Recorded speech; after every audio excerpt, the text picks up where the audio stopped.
নমস্কাৰ বন্ধু বান্ধৱীসকল, scheme and all চেনেলটিলৈ স্বাগতম। আজি পুনৰ অসম ইতিহাসৰ 20টা গুৰুত্বপূৰ্ণ প্ৰশ্নৰ উত্তৰলৈ আপোনালোকৰ সন্মুখত উপস্থিত হৈছোঁ। আজিৰ প্ৰথম প্ৰশ্নটো হৈছে, ছাদুল্লাই মন্ত্ৰীসভা কিমান চনত গঠন কৰিছিল?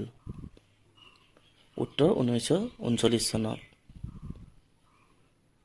ৰাজ্যিক ভাষা হিচাপে অসমীয়া ভাষা কিমান চনত গৃহীত হৈছিল?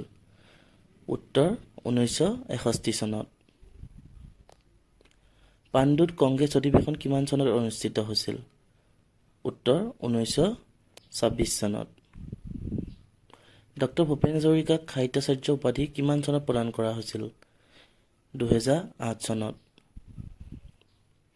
1942 চনত কনকলতাৰ লগত শ্বহীদ হোৱা যুৱকজনৰ নাম কি আছিল? তেওঁ মুকুন্দ কাকতি আছিল। 1979 চনৰ 10 ডিচেম্বৰত অসম আন্দোলনত মৃত্যুবৰণ কৰা প্ৰথমজন শ্বহীদ কোন আছিল? উত্তৰ খৰ্গেশ্বৰ তালুকদাৰ। অসম বিধানসভাৰ প্ৰথমজন অধ্যক্ষ কোন আছিল? উত্তৰ বসন্ত দাস। কেন্দ্ৰীয় মন্ত্ৰীসভাত মন্ত্ৰীত্ব লাভ কৰা প্ৰথম অসমীয়া মহিলাগৰাকী কোন আছিল? উত্তৰ ৰেণুকা দেৱী বৰকটকী। ভাৰতৰ প্ৰতিনিধি হিচাপে ঐতিহাসিক ঘূৰণীয়া মেজ সন্মিলনত অংশগ্ৰহণ কৰা একমাত্ৰ অসমীয়া কোন আছিল? উত্তৰ চন্দ্ৰধৰ বৰুৱা। ঐতিহাসিক দাণ্ডী মাৰ্চত অংশগ্ৰহণ কৰা একমাত্ৰ অসমীয়া কোন আছিল? উত্তৰ লীলাধৰ বৰুৱা। ভাৰতীয় সংবিধানৰ খচৰা সমিতিত অসমৰ লগতে উত্তৰ পূবৰ পৰা একমাত্ৰ প্ৰতিনিধি কোনে কৰিছিল? উত্তৰ ছৈয়দ মহম্মদ ছাদুল্লা। অসমৰ কোনটো স্থানত একেলগে হিন্দু, বৌদ্ধ আৰু জৈনৰ ধ্বংসাৱশেষ আছে? উত্তৰ সূৰ্যপাহাৰ। কোন বছৰৰ পৰা গুৱাহাটীত বৰদলৈ ট্ৰফী ফুটবল টুৰ্ণামেণ্ট আৰম্ভ হৈছিল? 1952 চনৰ পৰা।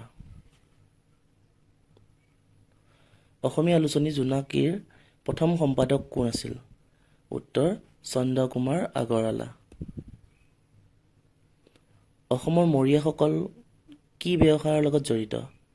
উত্তৰ কাঁহৰ বাচন।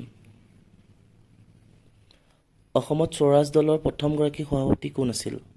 তেখেত আছিল তৰুণৰাম ফুকন। কিমান চনত অসমীয়া ভাষা উন্নতি সাধিনী সভাৰ জন্ম হয়? 1888 চনত। অসমৰ ৰাজধানী কেতিয়া শ্বিলঙৰ পৰা দিছপুৰলৈ স্থানান্তৰিত কৰা হয়? উত্তৰ 1974 চনত। অসম মন্ত্ৰী পৰিষদৰ সদস্য পদ লাভ কৰা প্ৰথমগৰাকী মহিলা কোন আছিল? শ্ৰীমতী পদ্মকুমাৰী গোহাঁই। 1905 চনত গোলাঘাটৰ সৰু পথাৰত জন্মগ্ৰহণ কৰা আৰু 1942 চনত ভাৰত ত্যাগ আন্দোলনত শ্বহীদ হোৱা অসমৰ বিপ্লৱীজন কোন? কুশল কোঁৱৰ।